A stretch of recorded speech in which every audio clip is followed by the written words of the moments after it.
Baik, bismillahirrahmanirrahim. Assalamualaikum warahmatullahi wabarakatuh. Waalaikumsalam. Baik, selamat siang Bapak-bapak, Ibu-ibu, adik-adik semuanya. Baik, masih dalam kondisi yang sehat? Masih dalam kondisi yang aman? Ngantuk mulai menyerang ini ya? Oke, baik. Oke, boleh untuk mulai diregangkan tubuh-tubuhnya ya, yang tadinya kaku-kaku setelah kita isi dengan energi yang baru, semoga bisa menjadi penyemangat lagi untuk memasuki materi yang kedua atau acara manasik yang kedua.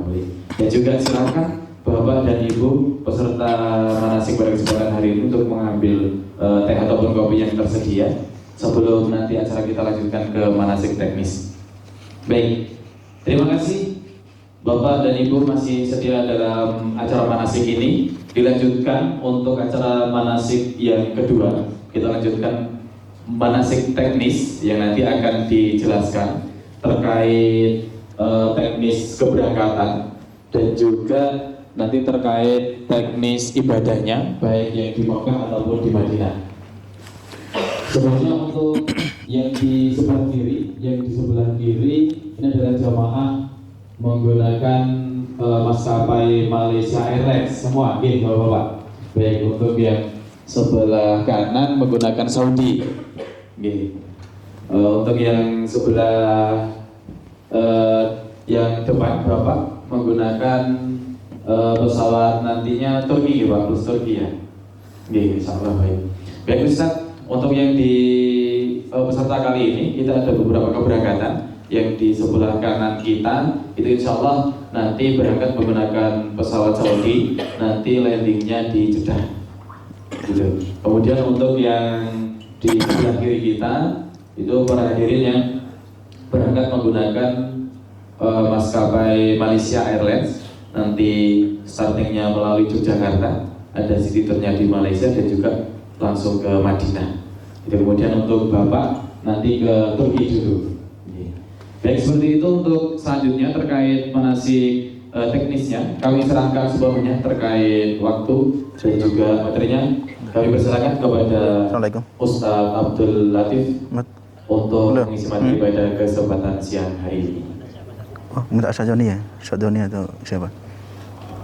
Ustaz Joni atau Ustaz Wahid? Ya, minta aja. Ya, Assalamualaikum.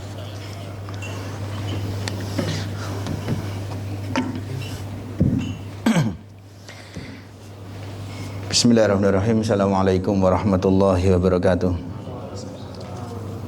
Alhamdulillahirabbil alamin, arrahmanirrahim, maliki yaumiddin. Shalatu wassalamu ala asyrafil mursalin, nabiyina wa habibina wa syafi'ina wa sayyidina Muhammadin wa ala alihi wa sahbihi wa tabi'in wa man tabi'ahum bi ihsanin ila yaumiddin. Amma ba'd.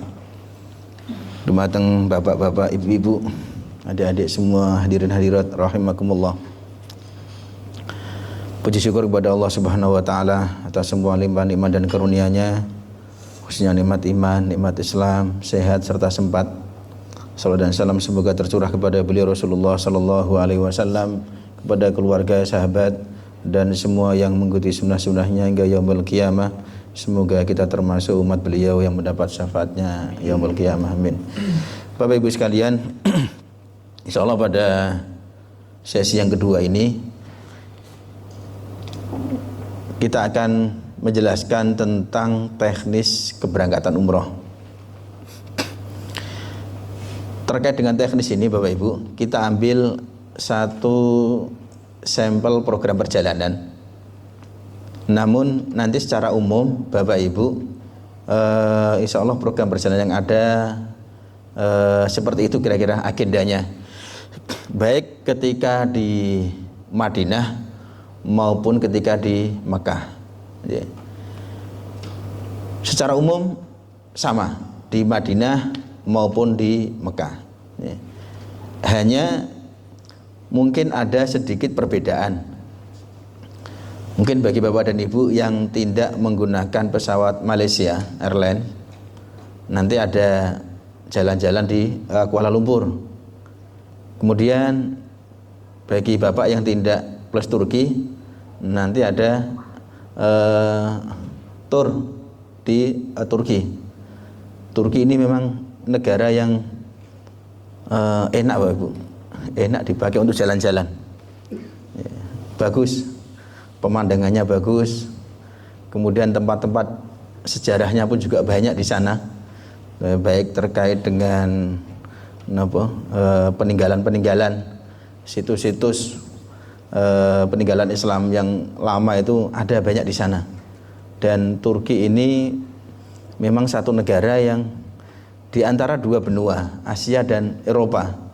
Memang adat istiadat Eropa ya ada di situ, adat istiadat Asia pun juga ada di situ. Sehingga dengan satu negara yang ada di dua benua ini tentu ada sisi-sisi yang unik yang dapat kita dapatkan nanti ketika kita tindak tur ke Turki. Baik, Bapak Ibu sekalian, ini sampel. Monggo nanti Bapak Ibu, mohon kalau ada yang perlu ditanyakan, silakan nanti ditanyakan saja. Jadi kita sambil jalan santai, sehingga nanti khawatir kalau pertanyaannya berada di belakang, nanti malah kalau ada bagian awal-awal yang perlu diperdetail nanti malah kelupaan. Ya, sehingga kita buat santai, nanti kalau Bapak Ibu mau tanya kami persilahkan. Itu aja. Baik. Belum fungsi.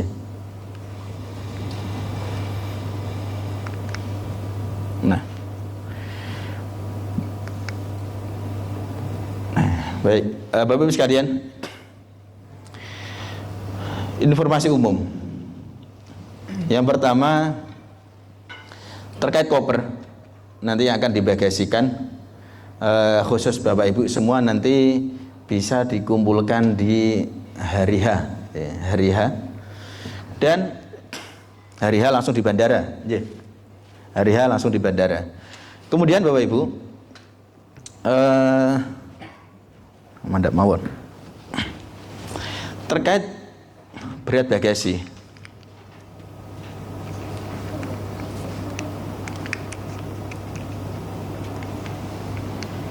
Berat bagasi Bapak Ibu, ini nanti secara umum 20 kg.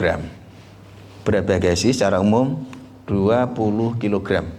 Ini merujuk pada aturan penerbangan domestik dari Semarang ke Jakarta. Begitu juga nanti baliknya dari Jakarta ke Semarang. Ini nanti penerbangan domestik berat bagasi 20 kg. Adapun internasional dari Jakarta ke Madinah, pulangnya dari Jeddah ke Jakarta, itu nanti berat bagasi bisa sampai 30 kg. Bahkan pesawat Saudi itu per koper maksimal 23 kg Mbak, per koper, tapi satu penumpang boleh 2. Berarti 46 Bu, kalau Saudi ya. Cuman sampai di Jakarta. Nah nanti kembali dari Jakarta ke Semarang, itu kelebihan dari 20 kena cas. Nah sehingga memang kalau sudah dipastikan sudah 20 kg aja, insya Allah PP aman, tidak ada nopo-nopo. Nah yang repot itu ketika berangkat biasanya sih aman, repotnya waktu pulang itu biasanya lebih dari 20, dan itu nanti di Jakartanya domestik yang kena cas penerbangan domestik. Per kilo berapa nanti masing-masing maskapai sudah ada standarnya. Kemudian Bapak Ibu yang tidak menggunakan pesawat Malaysia atau MH, itu nanti berat bagasinya memang langsung Pak dari Jogja, itu nanti sudah langsung 30 kg per jamaah. Dan satu jamaah satu koper, tapi boleh sampai 30 kg karena sudah dihitung langsung internasional. Dari Jogja nanti stempel paspornya di Bandara Jogja Pak, imigrasi itu di Bandara Jogja, langsung keluar negeri, berarti ke Malaysia. Itu udah penerbangan internasional kategorinya, sehingga langsung tidak hanya 20, kalau 20 domestik, tapi kalau internasional bisa 30 kg. Kemudian Bapak Ibu sekalian, perlu menyiapkan baju hangat yang akan digunakan selama di pesawat, mungkin seperti jaket atau yang lainnya. Ini Bapak Ibu, kebetulan nanti Bapak Ibu ada yang tindak di bulan Desember, bulan Januari. Ini memang di sana itu sudah masuk musim dingin. Di sini musim hujan, di sana musim dingin. Di Turki dingin juga, Pak, sangat dingin di Turki. Nah, sehingga kalau nun sewu, kebutuhan baju hangat ini nanti di pesawat itu insya Allah sudah tercover, teratasi dengan kita mengenakan sal yang warna kuning itu. Itu insya Allah cukup. Karena ketika penerbangan nanti sudah terbang 2 jam ke atas, itu nanti hawa dingin mungkin sudah mulai terasa itu hawa dinginnya. Itu nanti biasanya di pesawat itu sudah ada selimut. Kemudian juga kalau ternyata masih kurang bagian atas ini, nanti kita bagian leher bisa menggunakan sal kita, itu bisa kita lingkar di leher. Kemudian ini berat bagasi 20, membawa kursi roda, insya Allah aman ya, kayaknya masih banyak yang muda-muda. Kemudian Bapak Ibu sekalian, bila hendak membawa barang bawaan yang berupa cairan, entah itu mungkin obat-obatan atau kebutuhan apapun kita selama di perjalanan sampai di sana, nanti barang bawaan ini Bapak Ibu berupa cairan maksimal 100 mili, 50 mili apa bisa ditenteng. Tapi kalau udah 100 mili lebih, nanti dimasukkan koper bagasi, lebih aman dimasukkan koper bagasi. Atau bahkan kalau memang tidak ada kebutuhan di perjalanan, nanti barang bawaan yang berupa cairan ini langsung aja dibagasikan. Misalnya dibutuhkan di sana, misal ibu sudah terbiasa cocok dengan obat jenis ini yang berupa cair, atau membawa madu atau apapun, itu nanti bisa dibagasikan. Kemudian Bapak Ibu sekalian, benda tajam seperti alat pemotong kuku, gunting, pisau, dan benda tajam lainnya nanti kalau ini harus dibagasikan, dimasukkan dalam koper bagasi. Ampun ditenteng ya, kalau ditenteng nanti kena di bandaranya, kedetek di bandara, disita. Kemudian Bapak Ibu sekalian, untuk memudahkan komunikasi selama di sana, nah sekarang insya Allah sudah jauh lebih mudah daripada beberapa tahun yang lalu. Bisa mengaktifkan kuota internet, nanti bisa menggunakan kuota internet yang kuota internasional Bapak Ibu. Jadi misalnya kita ada kuota sekarang ini, kuota internet itu sekarang ini kuota lokal. Nah untuk internasional nanti bisa diaktifkan atau membeli, ada tata caranya, nanti silakan buka di YouTube, insya Allah banyak itu. Mungkin yang kartunya XL, kartunya Telkomsel, Indosat atau apapun, insya Allah nanti masing-masing ada. Dan ini harganya kisaran ya mungkin 300-an ribu, ada yang 275, ada yang 300 sekian, ya kisaran itu. Kemudian Bapak Ibu, ini karena terkait dengan pembelian kuota internet itu ada batas waktu, ini batas berlakunya. Nanti pembeliannya bisa ditunaikan saat hari H keberangkatan. Yang penting udah tahu dulu tata cara ininya, pakainya, nanti bisa saat hari H. Atau nun sewu kalau mungkin ada yang menjual kartu ininya, kartu ke internet internasional atau mungkin kuota internasional juga bisa juga. Nanti yang bersangkutan akan mengaktifkan. Insya Allah sama-sama mudah semua. Kemudian Bapak sekalian, alat komunikasi ini nanti selalu dibawa untuk memudahkan komunikasi. Kalau di hotel biasanya menggunakan WiFi, ya. Tapi WiFi-nya hotel itu kadang lemot Bapak Ibu, karena hotel di Mekah maupun di Madinah ini secara umum itu penuh. Apalagi hotel yang lokasi-lokasi tertentu yang dekat masjid itu full. penghuni, nggak ada kamar yang kosong di situ. Nah, sehingga dengan kapasitas internet yang ada, semua penghuni itu banyak yang menggunakan, itu nanti akan berdampak kepada lemotnya internet. Nah, sehingga di sinilah kita perlu punya kuota sendiri memang, di samping nanti bermanfaat ketika di hotel kok lemot, pas pada saat keluar dari hotel itu nanti kita insya Allah tidak ketinggalan informasi. Kemudian Bapak Ibu sekalian, berikutnya nanti ini Bapak Ibu akan kami bagikan kartu identitas atau ID card. ID card ini Bapak Ibu berfungsi sebagai tanda pengenal. Kalau kita di Semarang saat ini pengenalnya menggunakan KTP. Tapi kalau sudah ke luar negeri, KTP kita nggak berlaku. Yang berlaku adalah paspor. Nah, kebetulan Bapak Ibu, pada saat kita menunaikan ibadah haji maupun ibadah umroh, itu biasanya paspor itu dipegang oleh muasasah, oleh orang Arab. Mereka mengetahui, oh ini sudah sampai, oh ini belum, ini sekian orang. Ini ketahuannya dari paspor aja sudah cukup. Karena ada yang mengatakan paspor itu adalah nyawa kedua bagi orang yang berada di luar negeri. Ya memang kalau paspor disita itu nggak bisa kemana-mana, mesti di situ. Nah, sehingga paspor saat kita nanti berada di tanah suci dipegang oleh muasasah orang Arab yang bertanggung jawab keberadaan kita di sana. Itu nanti kita hanya mempunyai ini, dan ini insya Allah sudah cukup Bapak Ibu menjadi identitas, kartu identitas kita, pengganti paspor. Di sini ada barcode, yang ketika di barcode nanti insya Allah ada data diri Bapak Ibu, dari travelnya mana itu ada. Kemudian di sini ada foto, gambar masing-masing jamaah Bapak Ibu, ada namanya.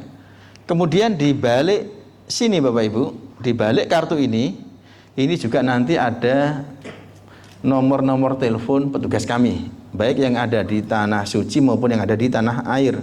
Jika ketika nanti Bapak Ibu, misalnya ini ada sebagian jamaah yang terlantar, pas baterai HP-nya habis misalnya, nanti bisa menghubungi atau bisa pinjem HP yang lain, punyanya jamaah lain, pinjem, nanti diteleponkan, bisa nelpon dari nomor yang ada di balik ini umpamanya, dan beberapa manfaat yang lainnya. Ini insya Allah cukup bermanfaat Bapak Ibu. Dan ini Bapak Ibu, pemakaiannya itu nanti dipakai selama di sana saat keluar dari kamar hotel, entah itu sedang nun sewu, sedang makan siang, makan malam, atau sedang keluar dari hotel, belanja, jalan-jalan kemana, ke Masjidil Haram, Masjid Nabawi, ini nanti selalu dipakai Bapak Ibu. Ya, dipakai karena ini identitas kita yang menandakan ini benar jamaah umroh resmi. Dan kalau nggak punya ini, nun sewu, itu nanti bisa dikira macam-macam, mungkin warga Indonesia yang ada di sana yang sedang bekerja atau apa itu nanti akan ada bedanya terkait kartu identitas ini.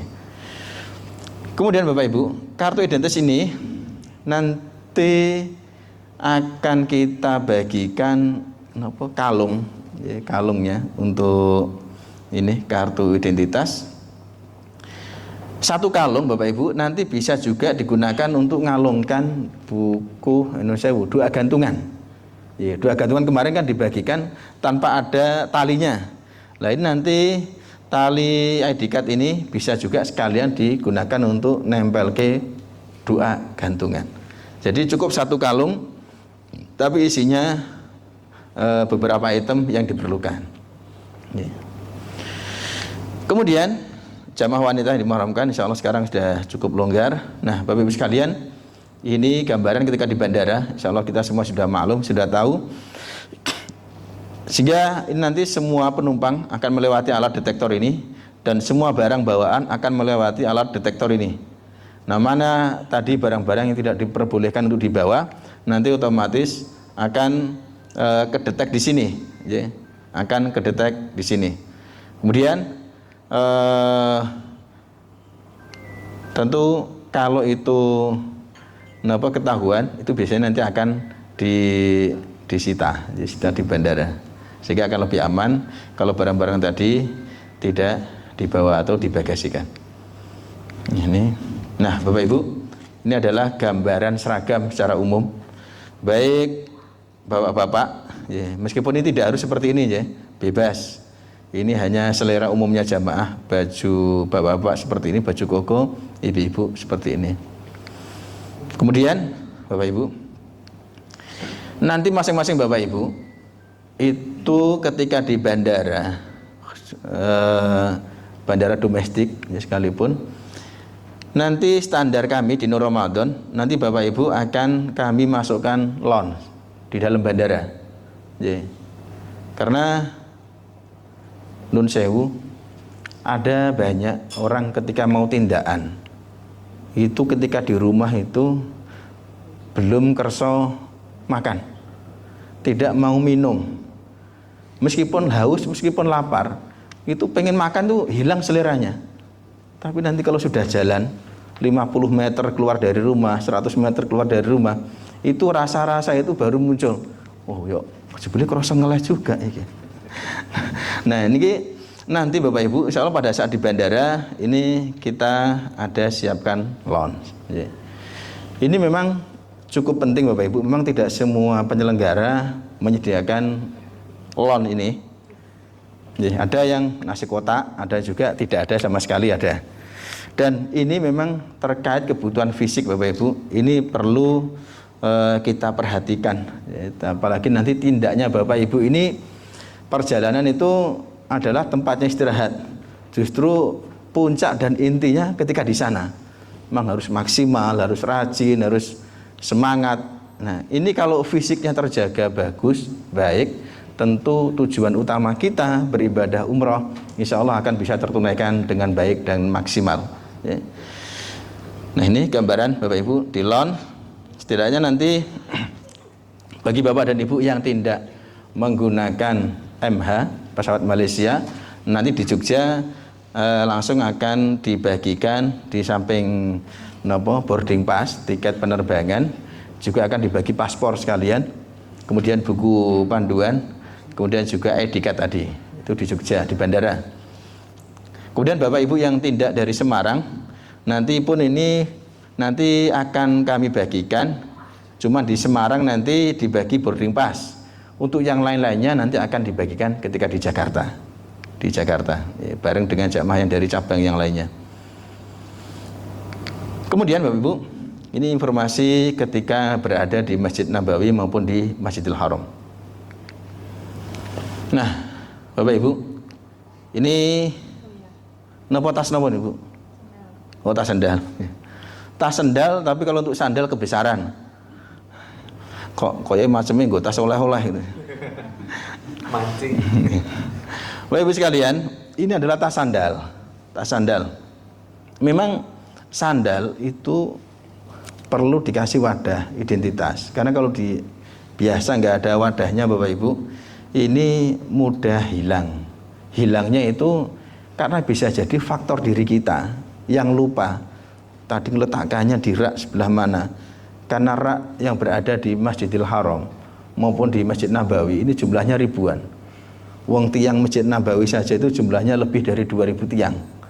Hampir rata-rata tiap tiang itu punya rak sendal. Nah, ini kita bergeser dikit saja, wes alamat nyarinya kita bingung. Karena modelnya sama, warnanya sama, bentuknya sama, persis. Ya, nanti sandal kita digeser orang dikit ketutupan. Itu kita sudah sulit untuk mencarinya, sehingga sangat penting Bapak Ibu sandal untuk diwadahi tas seperti ini. Ya, memang agak besar, mungkin berpikirnya kita pun juga Mbak Menawa nanti bisa untuk wadah-wadah yang lainnya. Ya. Ini kalau jamaah haji Bapak Ibu, meskipun haji plus, ini yang tas sandal itu nanti fungsinya ternyata bisa untuk wadah oleh-oleh ini. Ya, jadi ada travel bag, di sini ada tas punggung. Ini bawa tas sendal, sini bawa kresek pakaian kotor. Jadi lengkap. Padahal di pesawat itu, nun sewu, itu juga barang bawaan juga dibatasi, punya aturan dari pihak maskapai. Sehingga terkait dengan barang bawaan, ya, terkait dengan barang bawaan, kalau memang itu tidak begitu diperlukan, lebih mending nggak usah dibawa. Semakin simpel barang bawaan, semakin sedikit barang bawaan, apalagi gelendang, nggak bawa apa-apa, itu perjalanan sangat nyaman, sangat nyaman. Kalau bisa dibagasikan, bagasikan mawon. Nah, untuk Bapak Ibu yang tidak menggunakan pesawat MH Nun Sewu, nanti karena di Malaysia itu ada nginap 1 malam, Pak. Nginap 1 malam, itu nanti bisa mengantisipasi membawa 1 pakaian ganti, minimal bagian atasnya.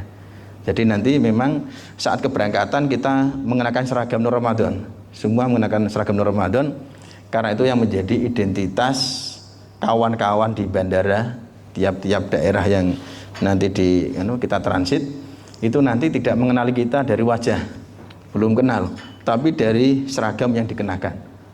Ya, sehingga seragam, kemudian nanti ketika di Malaysia, saat di hotel, itulah nanti perlu kita ganti sebentar, kemudian keberangkatan dari Malaysia ke Madinah, nanti bisa mengenakan seragam itu kembali.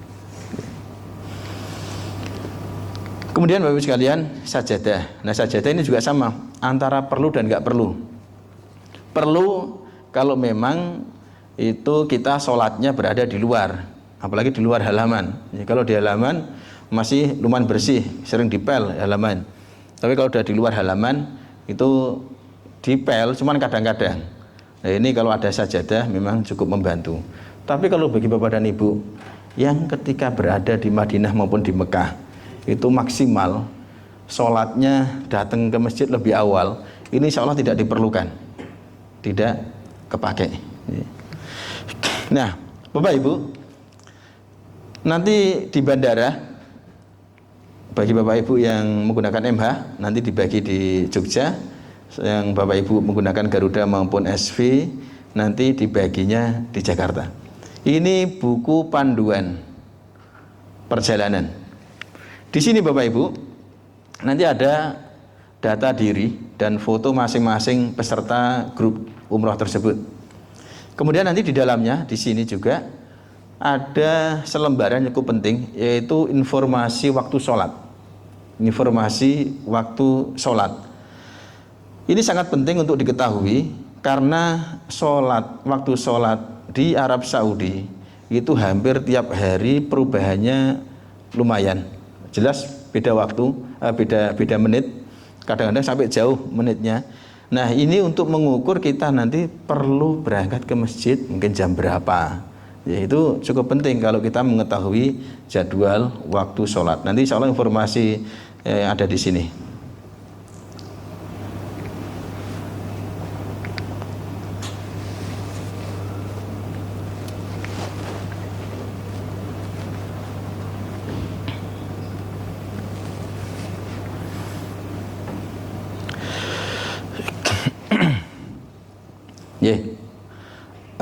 Bapak Ibu sekalian, terkait penerbangan dari domestik nih,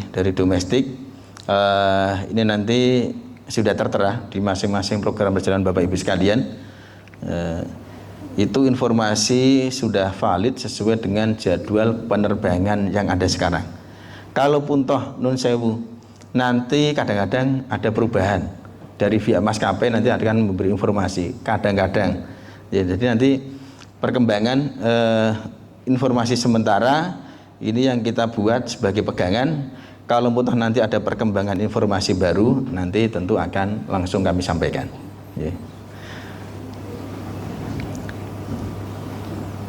Kayak misalnya kita ada keberangkatan besok tanggal 11, Pak. Tanggal 11. Tadinya itu keberangkatan dari Jakarta itu sore hari sekitar jam-jam 18-an. Kemudian seminggu yang lalu kita dapat informasi dari maskapai, dari Garuda, ternyata penerbangan ke Madinah, dari Jakarta ke Madinah dimajukan jam 10 waktu Indonesia Barat, sehingga majunya sekian. Nah, ini tentu kita perlu antisipasi terkait dengan penerbangan domestiknya dan lain-lainnya. Ya, termasuknya bagi dari daerah yang nggak ada penerbangan ini lebih awal, tentu kita carikan hari sebelumnya ya gitu-gitu. Ini memang di luar kemampuan kami selaku penyelenggara umroh, tapi insya Allah nanti perkembangan informasi apapun akan kami sampaikan kepada Bapak dan Ibu. Cuman ini sifatnya kadang-kadang, tidak sering-sering banget. Bapak Ibu sekalian, ini tadi di launch sudah. Nah, nanti di launch Bapak Ibu, biasa nanti ada hidangan seperti ini gambarannya. Nanti bisa dirahapi, dinikmati apa yang dihidangkan di sana. Termasuk juga di situ ada tempat sholat Bapak Ibu. Kalau nanti pengen sholat juga biasanya ada di launch. Kemudian penerbangan ke Jakarta, waktunya ada di program perjalanan Bapak Ibu sekalian. Tiba di Jakarta, insya Allah nanti Bapak Ibu sekalian akan dijemput oleh tim handling. Jadi nanti Bapak Ibu dari Semarang ke Jakarta. Dari Semarang ya hanya jamaah Semarang tersebut. Mungkin ada dari sebagian dari Balikpapan, ya hanya sejumlah jamaah Balikpapan tersebut. Nanti insya Allah semua akan berkumpul semua di Bandara Jakarta. Nah, nanti penyambutan oleh tim handling Bapak Ibu itu mereka menyambut Bapak Ibu, kedatangan Bapak Ibu, hanya menyambutnya mereka ini ada batasnya. Jadi nanti Bapak Ibu keluar dari pesawat ngalir seperti penumpang pada umumnya, udah ikut aja. Nanti insya Allah sampai di titik tertentu, batas tertentu, nanti petugas kami akan mengetahui Bapak Ibu dari seragam yang dikenakan Bapak Ibu sekalian. Ya, kemudian nanti setelah itu akan mengikuti arahan dari petugas kami tersebut. Kemudian Bapak Ibu, nanti Bapak Ibu di Jakarta akan diistirahatkan sebentar di entah itu namanya lounge atau rumah makan atau warung makan atau apapun. Di situ agak sedikit santai. Juga nanti akan disediakan menu hidangan yang ada seperti lounge. Jadi kalau butuh nanti ternyata rasa nggak ingin makan kok masih ada sampai di bandara domestik belum pengen sama sekali, nanti di Bandara Jakarta insya Allah masih ada kami sediakan juga. Kemudian sholat jika nanti diperlukan, memang sudah tiba masuk waktu sholat. Kebetulan kalau zuhur asar ya zuhur asar, atau mungkin nanti maghrib isya ya maghrib isya, sesuai dengan waktu masing-masing Bapak Ibu tiba di Jakarta. Oke. Ini perjalanan di tanah air Bapak Ibu. Kalau ada pertanyaan monggo silakan. Monggo Bapak. Koper kan dikumpulkan di hari H gitu ya. Di hari H ini berarti bareng dengan jamaah atau diantar dulu ke bandara begitu ya? Karena kalau di kami kan Malaysia ini sore ya, berkumpul jam 16. Kemudian yang kedua nanti di Malaysia itu koper tetap dihandle oleh penyelenggara atau dibawa oleh masing-masing jamaah ya, karena terkait dengan baju ganti tadi yang harus kita pakai. Itu aja sih. Terkait koper Bapak Ibu sekalian, nanti bisa dibawa langsung oleh masing-masing Bapak Ibu langsung ke bandara. Asalkan nuwun sewu Pak, nanti untuk waktunya on time seperti yang ada di jadwal. Insya Allah itu masih sangat cukup. Jadi masih sangat cukup. Ada sebagian jamaah yang kadang datangnya lebih awal, tapi datang sesuai dengan jadwal itu insya Allah masih sangat cukup. Kemudian koper Bapak Ibu, koper Bapak Ibu menyerahkan baik di Bandara Semarang maupun yang menggunakan Malaysia di Bandara Jogja, langsung diterima oleh petugas kami.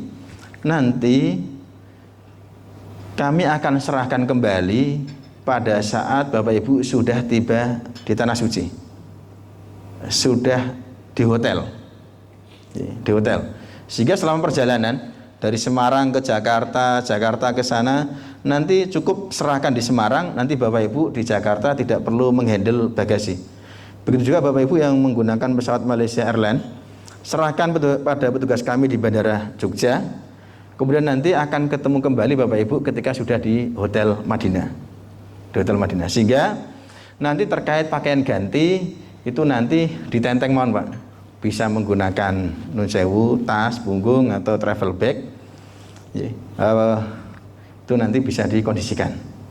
Memang Bapak Ibu, kami tidak membagikan travel bag. Bukan tidak mau, tapi pengalaman sudah sering sekali. Ternyata travel bag ini satu sisi ketika dibagi itu nyenengke jamaah, tapi ketika di perjalanan itu banyak nyusahke. Sering sekali jamaah yang membawa travel bag itu ketika dibawa masuk ke maskapai, ke dalam pesawat, itu ditolak Bapak Ibu. Diminta bagasikan. Dan ini enggak hanya kejadian 1-2 kali, enggak. Hampir tiap kali keberangkatan kami yang ada travel bag, ya tidak hanya kami, juga travel yang lain pun juga sama. Itu mayoritas travel bag itu akan diminta oleh petugas bandara, petugas pesawat untuk ini dibagasikan Pak. Yang boleh masuk hanya sedikit. Termasuk pada bulan Maret kemarin kami ada dipercayai oleh anggota DPR pusat, ada 100-an jamaah lebih. Itu kami juga bagikan dan kami minta surat pada mereka untuk dikeluarkan surat sakti lah atau surat apa gitu, sehingga bisa kita gunakan untuk menyampaikan kepada pihak maskapai kalau ini anggota DPR pusat semua, namanya ini nanti mohon bagasi bisa masuk ke dalam pesawat. Ternyata juga nggak mempan. Jadi memang maskapai itu punya aturan tersendiri yang itu juga mereka tahu standar keamanan mereka, keselamatan mereka, baiknya bagaimana untuk pesawat ini, itu mereka lebih tahu, sehingga mereka kekeh tidak diperbolehkan. Karena kan kalau travel bag Bapak Ibu kecil diletakkan di kompartemen di atas, travel bag lagi kompartemen di atas, itu makan tempat karena volumenya sama. Ini isinya sedikit, isinya banyak, ya tetap tempatnya segitu. Beda kalau ada yang tas punggung, ada tas tenteng, ada ini dia volumenya itu akan mimpes menyesuaikan dengan kondisi isi yang ada, banyak sedikitnya. Ya, sehingga terkait dengan travel bag ini seperti itu, Bu. Jadi kami pengen membahagiakan, tapi satu sisi malah menjadi musibah di perjalanan itu kurang nyaman nanti. Padahal biasanya travel bag itu isinya barang-barang berharga, barang pribadi ya di situ. Kalau udah minta dibagasikan itu sudah kita kayak kecolongan barang kita itu, waduh nanti aman apa enggak ada itu. Jadi tidak tenang. Iya, monggo Pak. Saya memang belum melunasi ya, karena saya harus menunggu perizinan dari kantor. Yeah. Jadi saya mengatakan Bapak mengajukan perizinan, kami masih tolak, katanya suruh daftar hanya 30 hari. Jadi perhitungan saya nanti tanggal 16 Desember ini baru daftar. Saya mengajukan cuti. Oh iya. Yeah. Tapi saya juga tidak sulit juga. Tapi harus mengajukan setelah H30 itu baru bisa. Yang saya harapkan dan mohon mungkin tidak terjadi perubahan jadwal. Jadi kami sudah mengajukan per tanggal 15 Januari sampai tanggal 26 karena itu kalau tanggalnya berubah, kami harus mengubah cuti di kantor kami juga harus berubah. Nah ini mohon perhatiannya nanti perubahan-perubahan ini sebelum tanggal 15 saya mengajukan sudah ada kepastiannya, tidak jangan sampai ada perubahan jadwal. Karena di kantor kami itu beda dengan kantor lain, agak ketat gitu, di BRIN itu apa ya, aturannya sangat ketat lah, tidak boleh lebih dari total cuti setahunan kegiatan itu. Satu, yang kedua, saya belum ada informasi jumlah foto, ukuran foto dan sebagainya, belum ada informasi itu.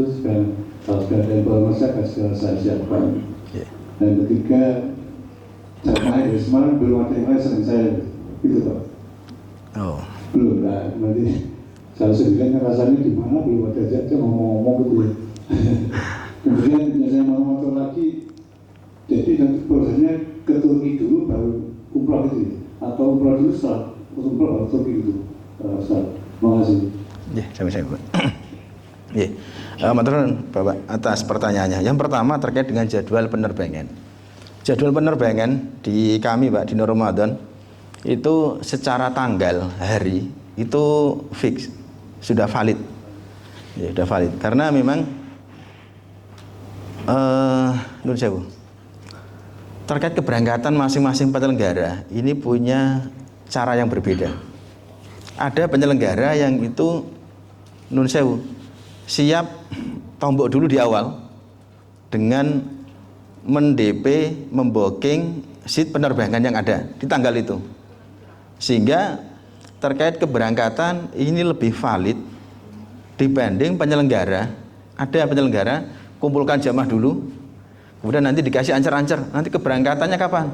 Keberangkatannya pertengahan Februari 12 ya pertengahan, 13 juga masuk pertengahan, 14 sampai 17, 18 juga pertengahan semua. Dan ini ada yang seperti itu Pak. Jadi kalau di kami enggak, kita menggunakan jadwal yang itu memang sudah sesuai dengan jadwal penerbangan itu di hari itu, tanggal itu. Nah memang tadi kalau sampaikan kadang-kadang jarang Pak, meskipun jarang, tapi kadang-kadang karena terbukti di tanggal besok 11 Desember besok itu kami ada 90 jamaah keberangkatan, itu beda jam, tanggalnya sama tanggal 11, yang tadinya sore dimajukan menjadi pagi. Nah satu sisi memang ini ada dampak positif ya, kalau pagi kan berarti nanti sampai sananya sore, masih memang secara fisik orang itu masih melek, masih sehat, jadi tidak ada waktu malam yang terbuang untuk tidak istirahat. Itu yang pertama Pak. Kemudian yang kedua dan ketiga nanti insya Allah dari tim kami di Semarang bisa menjelaskan. Memang kalau dari jamaah per jamaah sih, kalau saya pribadi belum tahu Pak, dari mana saja untuk yang plus Turki ini untuk saya belum tahu. Mungkin dari Semarang, mungkin baru Bapak bisa jadi, atau mungkin ada yang lain, Allah alam. Saya kurang tahu terkait dengan informasi itu. Tapi yang jelas untuk umroh plus Bapak, umroh plus ini kami biasanya memberangkatkannya tidak banyak-banyak.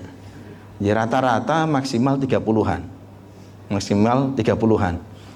Karena umroh plus ini plus negara lain. Kalau haji plus itu karena mungkin akomodasinya dekat, nyaman itu.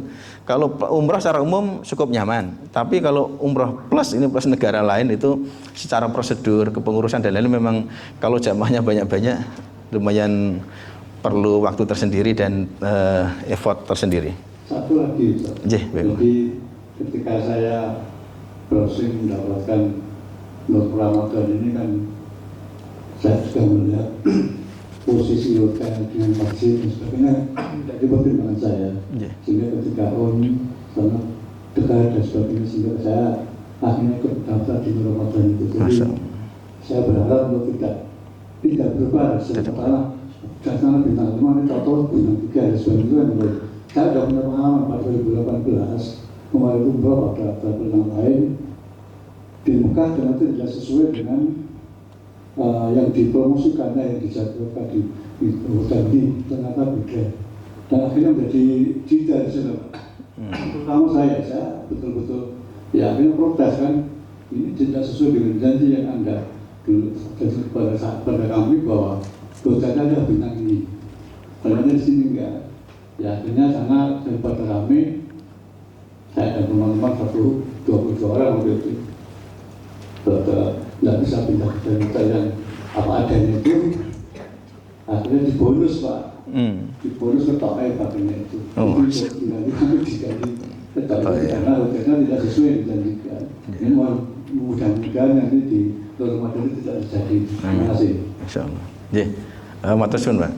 Ini memang dilema dalam perjalanan ibadah umroh Pak. Di kami sendiri secara umum alhamdulillah hotel itu tepat sesuai yang kita promosikan secara umum. Tapi terkadang memang di tanggal-tanggal tertentu itu memang ada kebijakan sepihak dari pihak hotel sana yang kita memang nggak bisa berbuat apa-apa. Sudah dibayar lunas, sudah ternyata sana salah sistem, atau ternyata loh, ini kami kok menerima sebanyak ini. Ini kalau dimasukkan semua hotel tidak muat ini. Harus ada sebagian dikeluarkan. Ini yang kondisi yang sana yang ini, tapi dampaknya ke kita itu kadang-kadang. Cuman insya Allah semoga saja nanti semua dimudahkan dan sesuai dengan yang kita berikan. Ya. Memang Bapak Ibu sekalian, terkait hotel, kamar hotel sekarang ya, setelah pandemi ini jumlah jamaah yang sangat banyak itu ditambah lagi baru-baru kemarin, bulan kemarin ya, bulan November atau Oktober akhir kemarin, pemerintah Arab Saudi ini meng-cancel juga 50 hotel di Mekah, Pak. Khususnya di Mekah. Di Madinah insya Allah standar. Di Mekah itu di-cancel. Karena pemerintah Arab Saudi ini memang sangat memperhatikan terkait kenyamanan dan keselamatan jamaah khususnya. Jadi mereka punya standar, ini bangunan ini sudah nggak layak. Meskipun menurut kita itu bangunan masih kokoh, masih layak, tapi mereka punya standar, itu langsung di-cancel, dampaknya manajemen hotel yang ini membawa hotel ini ketika di-cancel oleh pemerintah, akhirnya mau nggak mau ini harus digeser kemana lagi. Nah itu yang salah satu faktor kenapa kadang hotel itu berubah. Memang ada sebagian dampak dari penyelenggara itu sendiri tidak amanah, ada juga memang sebagian itu dampak dari manajemen hotel yang ada di sana. Ini untuk yang kondisi kayak gini memang agak-agak jelimet, Pak. Tapi insya Allah kalau kami sedikit pun kami tidak ada niat, tidak ada upaya untuk menggeser-geser hotel itu. Dan beberapa kali juga kemarin sempat ada yang bergeser. Kemudian kok bisa kita upgrade ke hotel yang lainnya, itu sering kita upgrade kemarin karena masih memungkinkan untuk di-upgrade. Oh ini masih slow ini hotel yang ini, jadi kita pilih itu. Yeah, Satu lagi apa sudah juga ketika di Nabawi maupun di Haram juga di Nabawi hotelnya sudah membesarkan tim sahabat-sahabatnya. Jadi dari satu jalan itu kepentingannya adalah jamaah kita terlepas dari kerombongan kemudian tersesat dan tidak sedar. Walau kemudian yang ini susah itu juga jadi persoalan dari kita pandemi. Matur nuwun, Pak, pertanyaannya. Di kami memang ada, Pak. Ada. Jadi kami ada tim di Mekah, ada tim sendiri, di Madinah juga ada tim tersendiri. Yang mendampingi Bapak Ibu dalam rombongan itu nanti satu dari tanah air, satu dari sana. Satu dan tanah air, satu dari sana. Ini standarnya. Cuma kalau nanti jamaahnya memang kita buka hanya sedikit, itu biasanya cukup satu. Tapi dibalik satu atau dibalik dua pembimbing yang kami sertakan bersama Bapak Ibu sekalian, itu dibalik itu ada tim yang bagian hotel sendiri, bagian ini sendiri. Nanti ketika ada apa-apa semuanya bergerak, Pak. Semuanya bergerak. Nah memang Bapak Ibu sal itu sal kuning yang kami bagikan itu nanti ketika keluar dari hotel mohon selalu dikenakan, itu sangat penting, di samping juga ID card. Ada yang lain monggo Bapak Ibu? Monggo Pak. Assalamualaikum warahmatullahi wabarakatuh. Waalaikumsalam warahmatullahi wabarakatuh. Ada beberapa karena ini namanya juga sudah sudah teknis, kami menaikkan detailnya. Yang utama itu pada saat apakah masalah Fadi Ahmad Yani sudah kita lepas semua itu, bahwa kita serahkan kepada penyelenggara, nanti kita ambil alih kembali pada saat di mana, di Semarang, atau apa ada yang objek lain, yang pertama. Kemudian yang kedua, setelah tiba di tanah suci atau di hotel itu Pak, ada kegiatan per jamnya, kegiatan apa saja, sehingga kita bisa mengatakan, oh saya bisa kegiatan pribadi, contohnya mau sholat lebih banyak di Masjidil Haram ataupun apa nanti di Nabawi, apakah itu juga sudah disiapkan? Terima kasih. Semuanya Pak. Matur suwun. Terkait barang bawaan tadi Bapak Ibu. Barang bawaan Barang bawaan tadi serahkan misalnya koper yang ini spesifiknya ke koper. Koper serahkan pada petugas kami. Nanti koper itu baru ketemu Bapak Ibu ketika di tanah suci, baik di Madinah maupun ketemu di Mekah. Ya, bukan. Ya, ini standar Pak, standar. Hanya memang standar ini kadang di lapangan itu nggak bisa berjalan mulus. Kita ambil satu contoh ketika kalau di Jakarta clear, nanti Bapak nggak perlu nyentuh koper itu. Di Madinah, maksudnya di Madinah, sama kadang di Jeddah. Itu kadang dari otoritas bandara menerapkan aturan ini jamaah yang boleh ngambil koper hanya jamaah. Selain jamaah, termasuk petugas porter yang kami siapkan, Pak, itu kadang belum boleh untuk megang koper. Nah, nanti di situ jamaah narik dari conveyor tempat muternya bagasi itu, narik sekitar 30 meter, bawa ke bea cukai. Nanti barulah petugas yang kami siapkan baru boleh nyentuh mundut kopernya di bea cukai tersebut. Nah, ini memang kebijakan bandara yang siapapun tidak bisa melewati kalau itu. Ya. Nanti kalau nggak ada ini, nanti Bapak, Ibu tidak perlu nyentuh. Tapi kalau ada aturan ini diterapkan, nanti memang harus narik 30 Pak, 30 meter tadi masing-masing.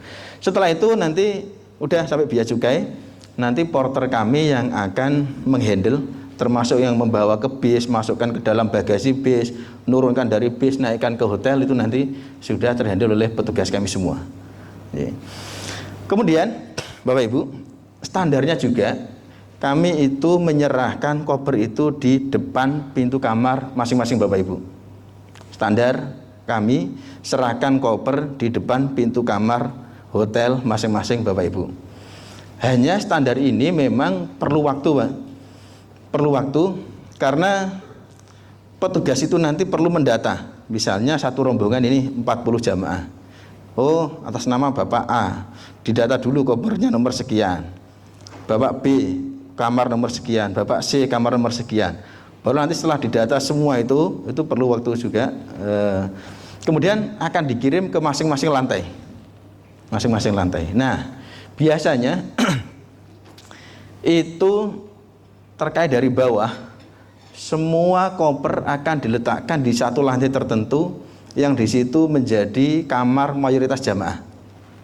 Jadi misalnya lantai 10, ini kebanyakan jamaah Ramadan di lantai 10, udah langsung bawa ke lantai 10 semua, baru nanti didata di situ Pak. Nah yang lantai luar 10, jadinya kalau nunggu koper agak lama, itu karena perlu pendataan dulu. Nah kira-kira kalau memang standar tadi itu standar secara teknis di lapangan memang menyesuaikan waktu dan ini Pak. Ya. Kemudian yang kedua, Nun Sewu, itu masalah kegiatan di sana. Oh kegiatan. Mana yang bebas. Leres. Terkait dengan kegiatan Bapak Ibu, insya Allah sudah tertera di program perjalanan Bapak Ibu yang ada di Sagedi Persani. Itu tiap hari insya Allah kami agendakan ada acara agenda sifatnya itu bareng-bareng. Tapi setelah ini selesai, kami persilahkan kepada Bapak dan Ibu sekalian yang pengen ngadakan acara secara pribadi atau mungkin keluarga. Karena nanti masing-masing jamaah tentu punya keinginan. Ini saya sekeluarga pengen ke sana. Yang Bapak B sekeluarga pengen ke sana, ini ke sana. Mungkin juga sholatnya ada yang pengen awal, ada yang pengen waktu akhir. Itu nanti itu masing-masing. Tapi terkait dengan kegiatan-kegiatan harian, insya Allah sudah kami programkan, ya, sudah ada, dan insya Allah nanti kita akan ulas sambil jalan Pak sekarang ini. Ya. Kita lanjutkan. Ya. Ini kita ambil sampel dari Jakarta, kemudian langsung ke Madinah. Meskipun nanti ada sebagian Bapak Ibu Jakarta langsung ke Jeddah. Kita ambil sampel ke Madinah Pak. Sami prosesnya tiba di bandara Madinah maupun bandara Jeddah sesuai dengan program perjalanan yang Bapak Ibu terima.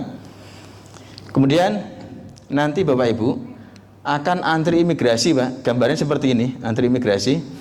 Ini masing-masing loket imigrasi. Ini loket banyak sekali loketnya. Nanti semua penumpang penerbangan akan antri di sini Pak. Kemudian di sini akan disidik jari, stempel paspor. Kadang kalau sidik jari itu sekali masih belum kerekod, itu nanti akan diulang kembali. Nah, mungkin juga pengalaman Bapak tahu sih. Satu orang kadang cepat, paling setengah menit selesai. Tapi kadang satu yang lainnya itu kadang perlu 3 menit, 5 menit, Sehingga antri di sini kadang-kadang lama, kadang-kadang ya standar. Jadi kalau cepet buatan standar atau lama. Karena di Arab Saudi ini memang agak unik, menjadi incaran banyak orang yang pengen ke sana, baik dalam rangka ibadah maupun dalam rangka bekerja juga banyak. Sehingga mereka agak ketat ini terkait dengan untuk proses masuknya. Nah, Bapak Ibu, setelah proses di bandara clear, termasuk bagasinya, nun sewu. Tadi kula singgung, kadang otoritas bandara itu mewajibkan penumpang itu harus narik kopernya sekitar 30 meter sampai di bea cukai. Itu dalam rangka, Bapak Ibu, supaya benar-benar koper jamaah itu dipastikan ada sampai di bandara tersebut. Karena Bandara Madinah, otoritasnya, petugasnya itu sering mendapat komplain dari beberapa travel penyelenggara, ini travel jamaah saya kurang 2, sana lagi travel jamaah ini koper jamaah saya kurang 1. Kadang sering mendapat laporan seperti itu. Nah, seolah-olah itu hilang, Bapak Ibu, padahal ternyata ada sebagian travel lain mungkin yang jamaahnya itu, wah ini koperku, asal ditarik, mungkin bentuknya sama, warnanya mirip. Biasa kalau habis turun dari pesawat yang cukup lama gitu, kadang kesadaran kan belum full itu, ya lihat sesuatu yang mirip itu udah dianggap punyanya. Ketika sudah mulai full kesadarannya sampai di luar, loh kok dudunggonku, jenengi kok iki, ini terus ditinggal Pak, gitu aja. Nah, sehingga yang nyari di dalam itu ya kerepotan. Wah, koperku hilang, ini hilang. Padahal ternyata ketemu di luar.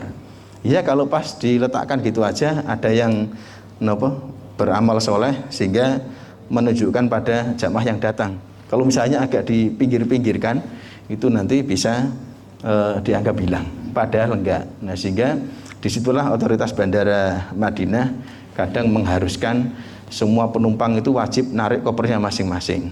Sehingga di situ akan ketahuan mana yang memang hilang beneran, mana yang hilang-hilangan. Kemudian Bapak Ibu, setelah clear urusan bandara di Madinah, ini nanti perjalanan menuju ke hotel. Kebetulan kalau dari Bandara Madinah ini dekat, sekitar 15 km hotel di Madinah. Kemudian kalau dari Bandara Jeddah ke Mekah, itu nanti jaraknya Jeddah ke Mekah itu sekitar 100 km. 1 jam setengah kira-kira perjalanan. Kalau ini hanya sekitar 15 menitan. Kemudian Bapak Ibu sekalian,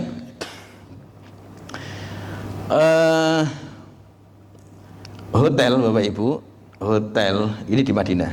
Ini Masjid Nabawi. Masjid Nabawi. Ini halaman Masjid Nabawi ketika payungnya dibuka. Dibuka payungnya. Ini juga halaman. Ini pemakaman umum Baqi. Di sini deretan hotel. Di sini juga ada hotel. Di sini pun juga ada hotel. Nah, Bapak Ibu, rata-rata hotel yang kami booking itu berada di daerah sini, Bapak Ibu. Daerah sini. Ini memang masing-masing grup keberangkatan ini beda-beda hotelnya. Memang kita ada buka program standar, ada yang buka program VIP. Nah, yang VIP memang dengan yang standar beda hanya di hotelnya. Kalau yang VIP mungkin standar bintang 4 ke atas, bintang 5. Kalau yang standar biasa itu bintang 3. Ya, bintang 3. Secara umum hotelnya berada di area sini nih. Ya, kalau di Madinah insya Allah masih dekat Bapak Ibu, karena di area sini ini area yang meskipun ada lalu lalang mobil, kendaraan lewat biasa, jalannya pun juga longgar, namun di sini kendaraan lewat tidak kencang-kencang. Di sana itu kendaraan besar-besar dan jalannya kenceng-kenceng. Nah, ini yang kadang kalau kita nggak hati-hati ini repot. Beda dengan di sini, area sini Bapak Ibu, ini kendaraan kenceng-kenceng di sini. Ini.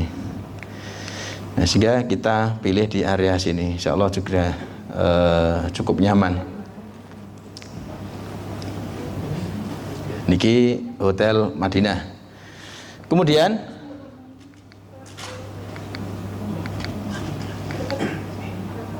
Hari yang kedua, Bapak Ibu sekalian, hari yang kedua ini agendanya adalah orientasi Masjid Nabawi. Orientasi Masjid Nabawi. Jadi hari pertama tadi kedatangan, tiba di Madinah, entah itu sore atau malam hari. Kemudian pagi harinya sudah kita mulai agenda ini, orientasi Masjid Nabawi. Nanti terkait orientasi ini, Bapak Ibu, ini pun nanti menyesuaikan waktu ketika di sana dan kondisi fisik jamaah ketika di sana. Kadang tibanya itu dini hari. Misalnya pas jam keberangkatan tertentu sampai di sana itu dini hari, jam 2 waktu sana misalnya. Ini kan kurang istirahat. Nah, nanti mungkin ini agak disiangkan atau di waktu sore, menyesuaikan saja. Ini gambar Masjid Nabawi. Nah, Bapak Ibu, ini adalah gambaran dalam Masjid Nabawi. Ini masing-masing tiang ada rak sandalnya, 1, 2, sini ada semua. Ya, ini ada. Sehingga terkait sandal tadi cukup perlu kita perhatikan. Yang berikutnya Bapak Ibu, ini adalah zam-zam, termos zam-zam. 1 titik ada banyak termos biasanya. Biasanya Bapak Ibu, dalam beberapa termos ini ada 1 termos yang ada tulisannya ghair mubarad, not cool, tidak dingin. Cuman 1 saja.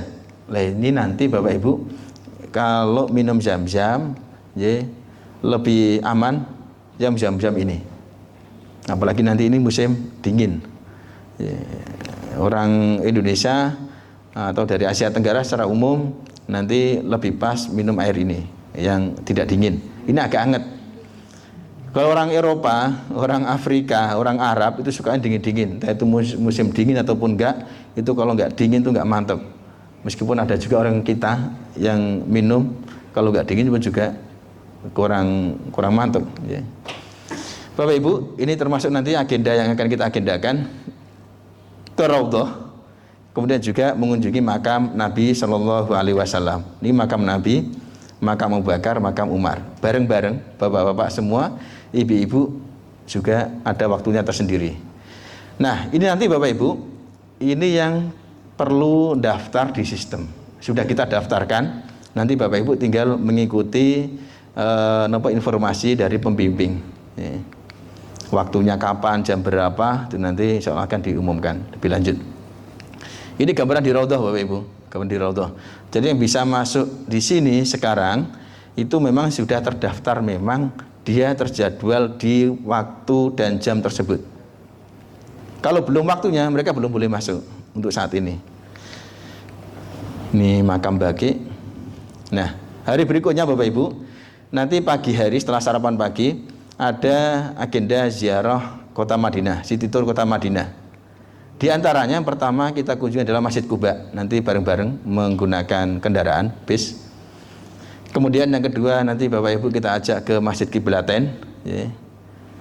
Ini di sini dulu Nabi pernah sholat di masjid ini dan turun ayat perintah menghadap kiblat yang berlawanan. Yang tadinya sholatnya ke arah Masjidil Aqsa di Palestina ke utara. Kemudian di tengah-tengah sholat turun wahyu, turun ayat, fawalli wajhaka syatrul Masjidil Haram, maka palingkanlah wajahmu ke arah Masjidil Haram. Ini langsung beliau menghadap ke arah selatan. Gimana itu? Sholat tadinya awal menghadap ke utara, kemudian langsung putar balik 180 derajat ke selatan, Masjidil Haram di Mekah. Ini di sini Bapak Ibu. Kemudian Khandaq, dulu pernah terjadi perang Khandaq di sini. Kemudian juga akan diajak ke Uhud, pernah terjadi perang Uhud. Ini Gunung Uhud. Ini Jabal Rumah. Di sini dulu Nabi pernah menempatkan 50 sahabat pasukan pemanah di sini. Kemudian di sini ini adalah makam para sahabat yang meninggal pada perang Uhud. Kemudian ke kebun kurma. Ini gambaran kebunnya. Ini buahnya. Kalau musim panas itu panen. Bulan Juni, bulan Mei, bulan Juni itu Juni, Juli ya, Agustus juga. Nah, ini pasar kurma yang ada di dalam kebun, Bapak Ibu. Nun sewu, meskipun nanti Bapak Ibu kita agendakan berkunjung ke tempat ini, itu tidak berarti nanti kita wajibkan untuk membeli. Enggak, tidak wajib beli. Cuma di sini Bapak Ibu punya kelebihan. Kelebihannya ini kita diperbolehkan incip-incip di sini. Misalnya aja kita sini ambil 2, ini ambil 2, ini 1 aja, 1, wah kenyang terus pulang. Boleh. Ini insya Allah kita nggak usah ngomong pun halal gitu. Nanti penjaganya yang punya pun seperti itu. Sering ya kayak gitu. Dan kemudian Bapak Ibu di kebun kurma pemiliknya itu kadang malah menyediakan teh panas, enak tehnya. Nah ini memang kebiasaan orang Arab dalam mengamalkan agamanya itu menjamu tamu. Tapi ya kadang-kadang kalau pas kita sampai sana tuh mana tehnya nggak ada ya, kedisian yang pertama tadi. Nih kebun kurma, nanti ini bareng-bareng Bapak Ibu menggunakan kendaraan bis. Kemudian hari yang keempat, nah barulah tadi hari puncak kita Bapak Ibu, yang Bapak Ibu yang tindak ke Madinah dulu, nanti hari puncaknya berada di hari yang terakhir di Madinah ini, persiapan umroh. Tadi ada mulai mandi, mengenakan kain ihram. Itu tadi di hotel Madinah, Nah, ini tadi ada mandi besar, menyisir rambut, mencukur kumis, pakai wangian di badan, pakai pakaian ihram. Ini ketika di hari terakhir pas di Madinah. Kemudian ya ini koper nanti sudah dihandle oleh petugas untuk dimasukkan ke dalam bis. Perjalanan Bapak Ibu dari Madinah ke Mekah 470 kilo. Ditempuh dalam waktu standar kalau jalan terus 5 jam. Kalau pakai istirahat 6 sampai 7 jam. Kemudian agendanya zikir dan baca talbiyah. Ya, ini tadi yang kita bahas. Nanti dari hotel Madinah kemudian menuju ke Bir Ali ini sekitar 20 kilo jaraknya. Kita mundut mikot di sini. Kemudian setelah itu Bapak Ibu kita menuju ke Mekah 470 kilo. Nah terkait hotel di Mekah Bapak Ibu, itu file yang satunya.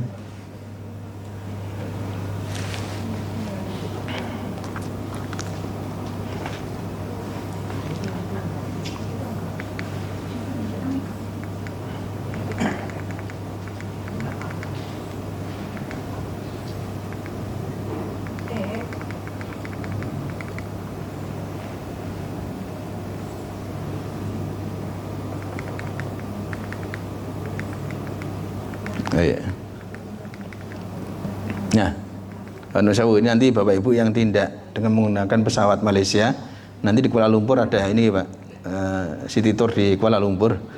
Ya ini. Kemudian di Mekah Bapak Ibu, gambaran hotel di Mekah. Nah, Bapak Ibu, sama Bapak Ibu, nanti ketika di Mekah, hotel Bapak Ibu nanti tiap grup keberangkatan bisa jadi berbeda. Ada yang paket VIP, ada yang paket biasa, yang standar. Kalau yang VIP itu bintang 5, kita sering menggunakan hotel Movenpick, pernah. Sering juga di Rotana juga sering. Kalau dulu di Jam-Jam, sekarang udah lebih bagusan Movenpick di Jam-Jam. Kemudian pernah juga di Royal Darul Iman. Kemudian ada hotel namanya Mira Ajiat. Dari sini, dari pojokan halaman sini ke Mira Ajiat sana sekitar 300-an meter. Kemudian ada yang ke sana Ajiat Makarim ke sini dikit seberangnya, itu juga sama sekitar 300-an meter untuk yang hotel Bintang 3 yang paket standar biasa. Kemudian nanti setiap tanggal Nun Sewu hotelnya sesuai dengan hotel masing-masing antara bintang 5 dan bintang 3. Terkait hotel Bapak Ibu di Makkah, khususnya di Mekah, ini banyak travel yang sekarang menggunakan hotel jaraknya lebih dari 1 kilo. Sudah mulai banyak setelah pandemi ini, banyak karena harga hotel di Mekah setelah pandemi ini beberapa kali mengalami kenaikan. Ya, bahkan kemarin pernah dalam 1 bulan tuh naik sampai 3 kali, Bang. Nah, ini yang repot. Jadi dari penyelenggara mungkin mau naikkan itu tidak tega kepada jamaah sehingga ditomboi sendiri, itu banyak yang seperti itu. Kemudian di Mekah juga Bapak Ibu sekarang tidak hanya 1 kilo, bahkan jarak 2 kilo pun juga banyak travel yang menggunakan hotel jaraknya 2 kilo dari masjid. Nah, memang ada angkutannya yang wirawiri, tapi angkutan itu juga antara efektif dan kurang efektif. Efektif kalau pas kita bisa on time dan tempat untuk antar jemputnya itu kita ngepasi. Tapi kalau nggak ngepasi itu nanti juga akan golek-golekan dan perlu waktu tersendiri. Sehingga dengan jarak yang agak jauh ini memang cukup dilematis. Bisa wirawiri 5 waktu ke masjid itu memang agak-agak repot. 1 kilo jalan berarti PP 2 kilo. Ini juga cukup lumayan. Nah, sehingga Bapak Ibu di Mekah ini dengan jarak 300 meter, kalau dulu jauh. Dulu jarak 500 sangat jauh. Ini sekarang jarak 300, 400, 500 itu masih tergolong sedang. Masih tergolong sedang untuk ukuran hotel Mekah sekarang. Nih. Karena memang di Mekah ini jarak saja itu punya ada harganya. Kasarannya seperti itu. Bintang 3 di dekat Masjidil Haram dengan bintang 5 yang jauh, jarak 1,5 kilo, itu harganya bisa lebih mahal yang bintang 3 dekat dengan Masjidil Haram. Sehingga di sini di Mekah ini dengan kondisi yang seperti itu, Mekah memang semerawutnya ya. Makanya jamaah di Masjid Nabawi dengan sholat berjamaah di Masjidil Haram itu kenyamanannya itu terasa lebih tenang, lebih nyaman di Masjid Nabawi. Tapi meskipun Mekah ini dengan segala hiruk pikuknya, ketidakaturannya seperti itu, Mekah ini punya keutamaan yang tidak bisa dibandingkan seperti halnya di Madinah. Lebih utama di Mekah berlipat-lipat. Ya, sampai Kanjeng Nabi SAW menjelaskan, sholatun fi masjidi hadza, sholat di dalam sholat di masjidku ini itu afdalu min alfi sholatin fi masiwa, lebih utama 1000 kali dibanding sholat di masjid-masjid yang lainnya sana itu, termasuk dekat rumah kita misalnya. Ilal Masjidil Haram, kecuali di Masjidil Haram. Sholat di Masjidil Haram keutamaannya 100.000 kali dibanding tempat lainnya. Artinya keutamaan Masjidil Haram ini 100 kali lipatnya Masjid Nabawi. Dengan segala yang ada ya, kadang kita sholat lagi tenang-tenangnya, khusuk-khusuknya, tiba-tiba dilangkai orang pundak kita ya. Seperti itu Pak Bu. Jadi memang kondisi Mekah seperti itu. Tapi insya Allah yang kita cari bukan nikmat, bukan apa-apanya, kita cari adalah Masjidil Haram, kita bisa menunaikan ibadah di Ka'bahnya Allah Subhanahu wa taala. Ya. Monggo, Pak. Itu yang jarak 1000 kali itu yang di sebelah mana ya? Sampai luar atau hanya sampai batas itu atau batas dalam? Ya. Oke. Bapak Ibu sekalian, Masjidil Haram ini dalam tafsirannya luas. Ada sebagian ulama, jelas sepakat semua ulama, ini jelas Masjidil Haram. Dulu apalagi zaman Nabi, Masjidil Haram ini kecil, tidak seluas sekarang. Kemudian setelah perluasan, ini karena tidak memungkinkan di dekat sekitar sini, ini hukumnya sudah seperti Masjidil Haram aslinya. Jadi masuk Masjidil Haram semua ini. Karena nggak mungkin orang berebut di sini semua tidak muat, sehingga mau nggak mau udah sampai ke belakang. Persis seperti sholat berjamaah. Di sini nggak muat, sampai ke sini perluasan nggak muat, halaman juga nggak muat. Masuk ke jalan-jalan, ke lorong-lorong, ke gang-gang, jarak 500 meter juga ada yang masih berjamaah ke Masjidil Haram, ikut sholat jamaahnya. Nah, kondisi kayak gini, hukumnya semua Masjidil Haram di area sini. Nah, kemudian memang ada khilaf di luar area sini. Oke, ketika tadi sholat, kalau nggak muat masuk dihukumi Masjidil Haram semua. Karena otomatis menyambung softnya semua jadi Masjidil Haram. Yang di luar sini, dulu ada di Jarwal ada Masjid Kucing. Kemudian agak sana-sana di tempat-tempat haji reguler itu juga banyak masjid-masjid. Itu apakah itu masuk Masjidil Haram? Ya, khilafnya di situ, Pak Ibu. Ada sebagian menyatakan itu Masjidil Haram karena masih berada di tanah haram. Ada yang yaitu Bukan, tapi kalau kondisi darurat masuk. Ya. Tapi Allah alam, Bapak Ibu sekalian, ini khilaf yang tidak terlalu pokok. Namun pada prinsipnya insya Allah nanti Bapak Ibu akan bisa menunaikan tinggalnya di area-area ini 300-350 meter maksimal. Insya Allah sholatnya di Masjidil Haramnya. Ya, sudah jelas di Masjidil Haram insya Allah. Ya, Pak. Kemudian Bapak Ibu kita lanjut terkait hotel ya, nanti masing-masing ada yang di Movenpick, ada yang di namanya di Rayana, ada di Mira Ajiat, ada di Azka Sofa, banyak hotel di area sini. Jadi insya Allah kondisi Mekah dengan segala semrawutnya, dan sekarang mungkin hotel agak sedikit jauh, tapi sekarang ini tetap yang kita pilih insya Allah tidak masih standar.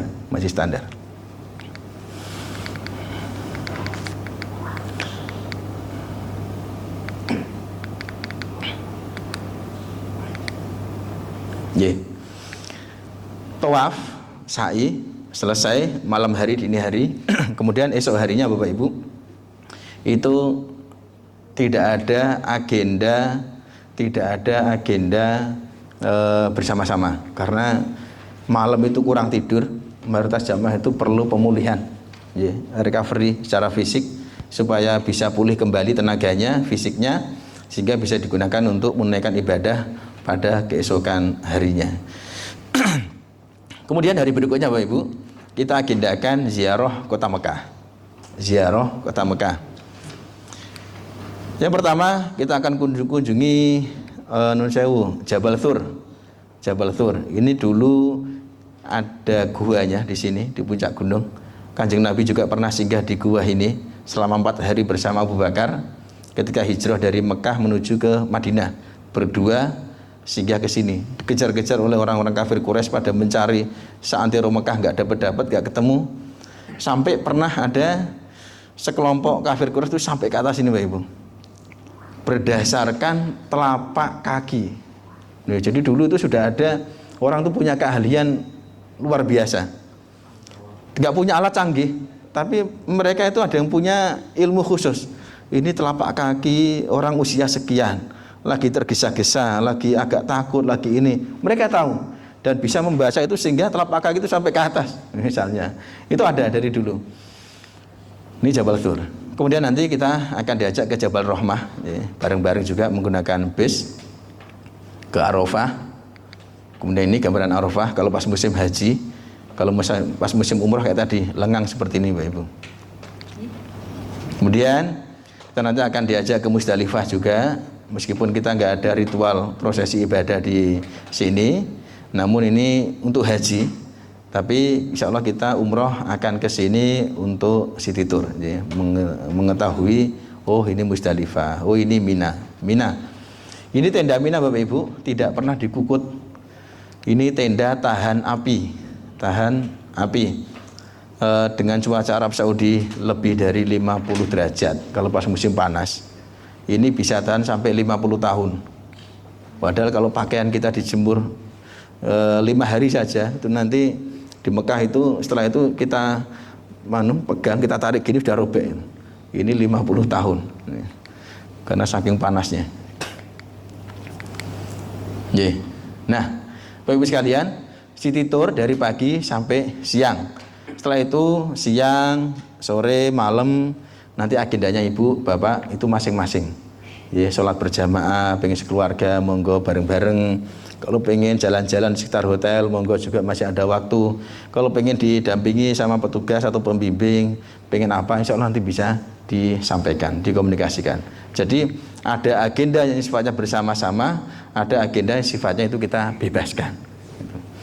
Kemudian Bapak Ibu, City Tour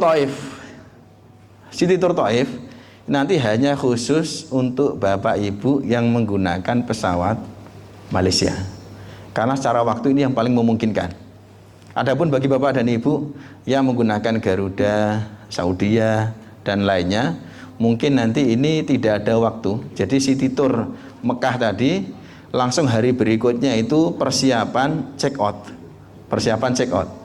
Karena City Tour Taif ini nun sewu, ini perlu waktu 1 harian penuh dari pagi, kundurnya itu sore, bahkan kundurnya malam. Ya, jadi makan siangnya di Taif. Ya, sebagai gambaran mawon, ya bukan bermaksud untuk ngiming-ngimingi, Bu. Jadi di Taif ini seperti halnya puncaknya Bogor. Indonesia itu puncak, ya, hawa dinginnya itu di sana khas. Kalau di Arab Saudi di Taif, makanya orang-orang kaya di Arab Saudi itu mereka rata-rata punya villa khusus di Taif. Memang untuk refreshing, untuk apa? Mereka di sana-sana panas semua, Mekah panas, Madinah panas, ini. Nah, untuk mempunyai hawa yang adem, tenang, nyaman, itu mereka punya tempat di Taif. Ya. Jadi memang secara waktu kalau memungkinkan sih kita agendakan semua. Tapi memang karena Taif ini perlu waktu 1 hari tersendiri, sehingga memang yang program 9 hari itu tidak memungkinkan, secara waktu tidak memungkinkan. Ini nanti Bapak Ibu yang pesawat MH, niki nanti ada ke Masjid Ibnu Abbas, ada yang ke Masjid Adas. Ini dulu Nabi pernah di sini, pernah hijrah ke Taif, dan di sini sampai disakiti oleh para penduduk Taif. Ini Taif. Ini ada juga gondola, kereta gantung. Jadi nanti di luar paket, Bapak Ibu.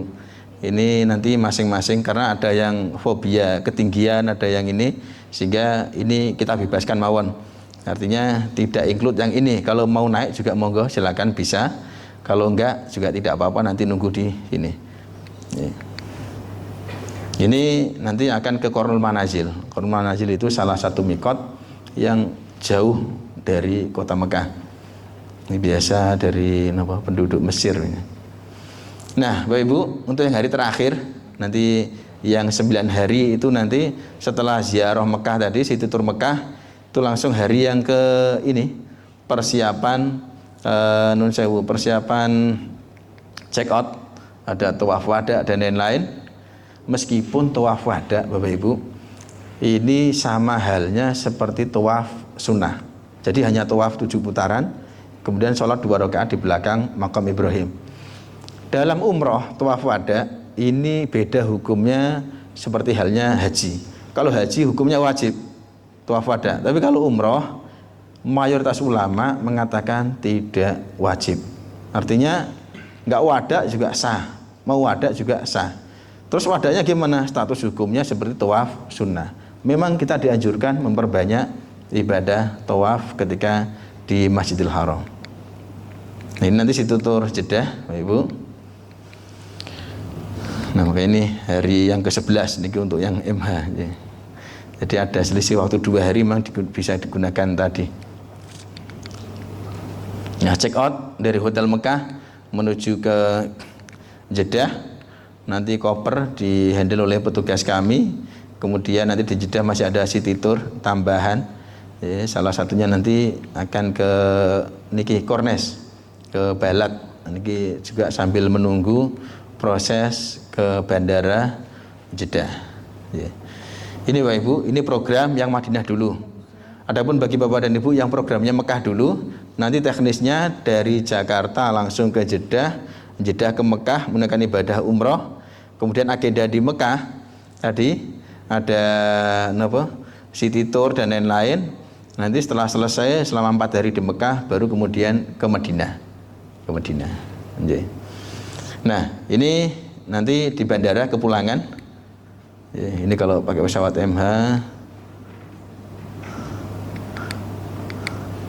Nah, Bapak Ibu sekalian, kepulangan ke tanah air nanti Bapak Ibu, di samping nanti koper Bapak Ibu, juga nanti masing-masing Bapak Ibu akan mendapatkan 5 liter air zam-zam per jamaah.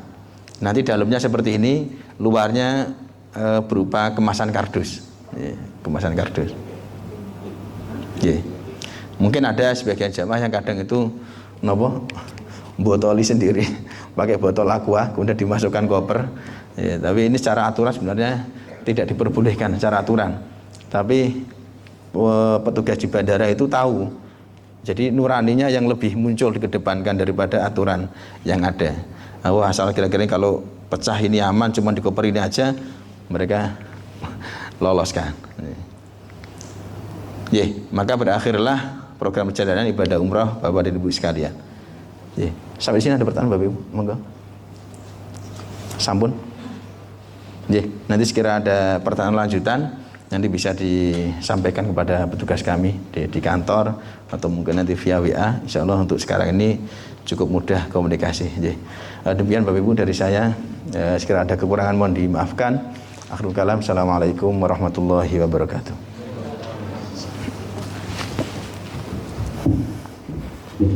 Waalaikumsalam warahmatullahi wabarakatuh. Jazakumullahu khairan katsiran. Kita ucapkan terima kasih banyak kepada Ustadz Abdul Latif LC selaku pembimbing haji dan umroh PT Nur Ramadan Wisata yang telah memaparkan berbagai materi dari manasik ibadah sampai di siang hari ini untuk manasik teknisnya.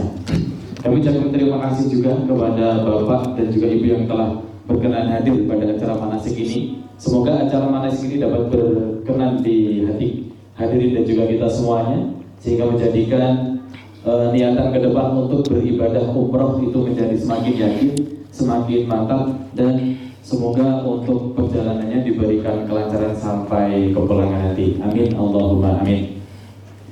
Baik, terima kasih sekali lagi kita ucapkan. Dengan berakhirnya pemaparan untuk manasik yang kedua ini, maka berakhirlah sudah untuk manasik ibadah dan juga manasik teknis dari PT Nur Ramadan Wisata untuk periode keberangkatan di bulan Desember dan juga bulan Januari untuk hadirin hadirat semuanya. Sampai jumpa di kemudian hari.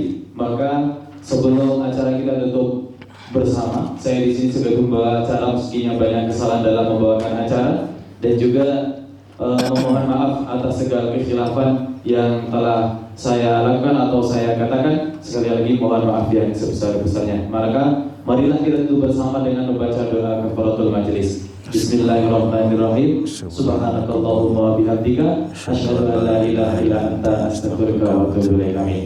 Dan cukup sekian dari kami. Wassalamualaikum warahmatullahi wabarakatuh. Waalaikumsalam warahmatullahi wabarakatuh.